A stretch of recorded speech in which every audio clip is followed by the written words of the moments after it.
معارك عنيفة تشهدها محافظة الأنبار في شرق الرمادي عند منطقة السجارية بين الأمن والعشائر من جهة والمتطرفين من جهة ثانية. مصادر أمنية وعشائرية قالت إن المتطرفين دفعوا بتعزيزات بشرية وأسلحة من الضفة اليسرى للنهر من مناطق جزيرة الخالدية وعبر الزوارق إلى مناطق شرق الرمادي عند السجارية. المتطرفون قاموا من جديد بقتل العشرات من عشيرة البوفهد في منطقة السجارية قرب الرمادي.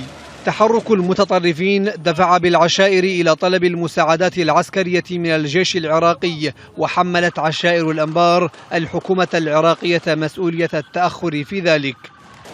يأتي هذا بالتزامن مع الهجوم الذي بدأ من 4 محاور في شرق وشمال وجنوب وغرب الرمادي تخلله تفجير سيارتين مفخختين في منطقة الحوز وجزيرة البوعل الجاسم استهدفتا القوات الأمنية في الموقعين. وتزامنا مع الاشتباكات في محيط المدينة تعرضت أحياؤها إلى هجمات بقذائف الهاون استهدف بعضها مجلس المحافظة ومركزا للشرطة في وسط الرمادي.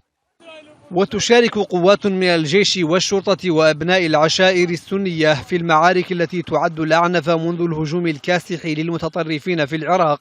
وقال عضو في مجلس المحافظة إن القوات الأمنية والشرطة وأبناء العشائر تمكنوا من صد الهجوم والاشتباكات مع المسلحين والسيطرة على منطقة المضيق. وفي هذا السياق أعلنت القيادة الوسطى الأمريكية أن التحالف شن غارتين قرب الرمادي في الساعات الماضية.